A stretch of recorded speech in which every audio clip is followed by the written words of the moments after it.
Olá, sejam todos bem-vindos.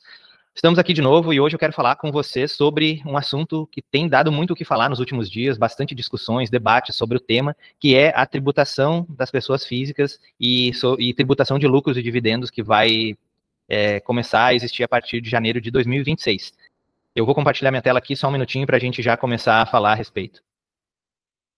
Muito bem, mudanças no imposto de renda da pessoa física baseadas na Lei 15.270 de 2025. Essa lei foi aprovada na semana passada, depois de tramitar pela Câmara de Deputados, pelo Senado, foi aprovada a lei em ambas as casas do Legislativo, e foi então para a sanção presidencial, onde se esperava, havia uma expectativa de que fossem vetados alguns artigos desta lei por questões que geraram muitas discussões aí durante esses últimos tempos, e em seguida eu já vou falar para vocês, na parte dos lucros, teve até uma nota do Conselho Federal de Contabilidade pedindo o veto de alguns artigos, mas não aconteceu, ela foi aprovada na íntegra, então é o que está posto, é o que a gente tem para trabalhar a partir do ano que vem, e a gente tem que entender o que vem aí pela frente para se organizar, tá? Mas eu quero deixar, antes de passar aos tópicos, eu quero deixar bem claro, porque tem muitos clientes me questionando, me mandando mensagem, me perguntando se essa mudança vai afetar as empresas, o faturamento das empresas. Não vai, tá? Essa tributação é específica das pessoas físicas, das retiradas que os sócios fazem das empresas em que eles são sócios, certo? Então, vamos lá. Principais mudanças para pessoas físicas, isenção e redução para salários médios e baixos. A tabela do imposto de renda, a partir de 2026, ela está sendo ampliada.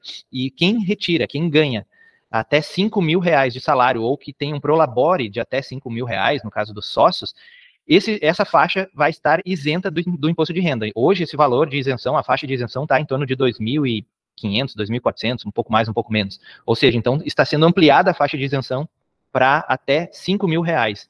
Isso eu vejo como positivo, tá, pessoal? Porque o que acontece? Tem muitas pessoas que estão dentro dessa faixa de salário. E elas acabam tendo uma retenção, um desconto no seu salário de imposto de renda, que a empresa recolhe depois através de uma guia, de um DARF, e esse valor deixa de circular na economia local, nas cidades, principalmente cidades menores, onde isso é importante que não aconteça. Ou seja, imagina uma pessoa lá que ganha 5 mil e tem um desconto de R$ 500, por exemplo, no seu salário.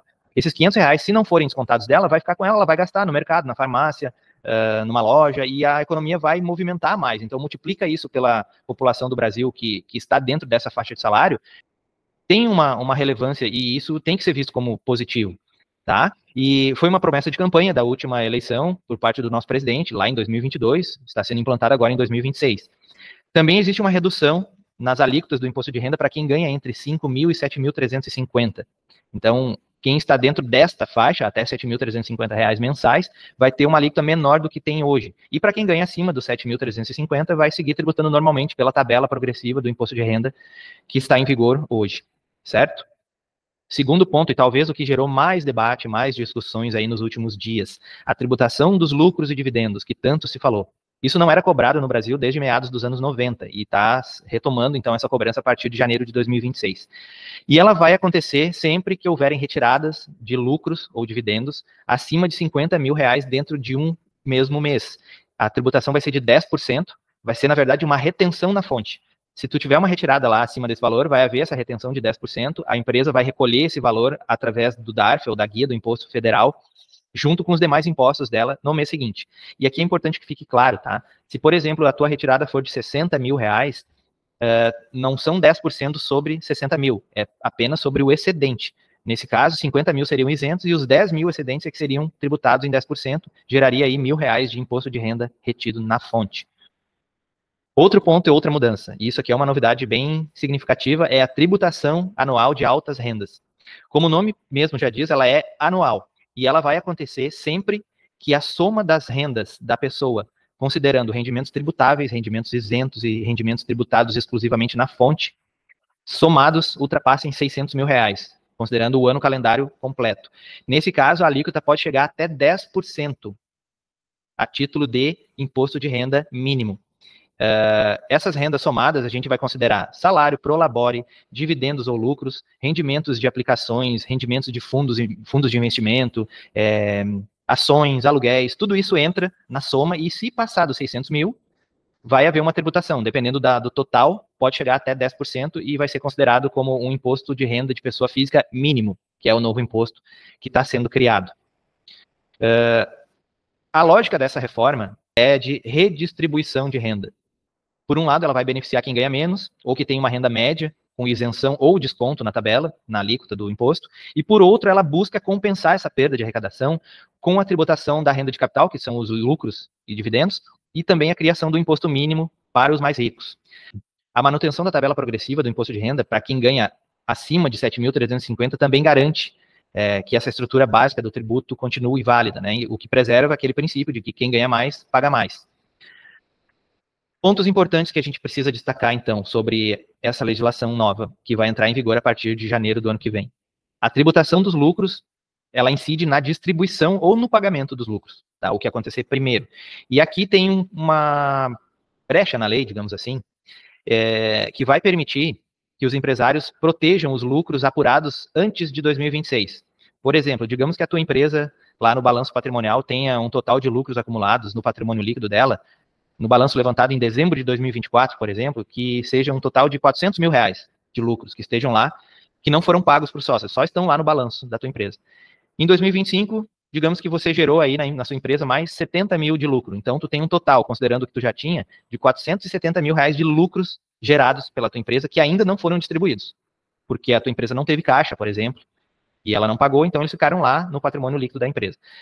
Se os sócios da empresa se reunirem e documentarem isso numa ata e disserem lá que os lucros da empresa, que são de 470 mil reais apurados até dezembro de 2025, estão sendo distribuídos aos sócios neste momento, antes da virada do ano, isso significa que tu vai estar protegendo esses lucros da tributação dos 10%, que vai passar a vigorar a partir do ano que vem, porque a lei só vale a partir de janeiro de 2026. Então, se os lucros apurados até dezembro de 2025 já estiverem sido distribuídos para os sócios, mesmo que não tenham sido pagos, eles, quando forem pagos, não vão ser tributados, mesmo que o sócio retire lá em algum mês mais do que 50 mil reais.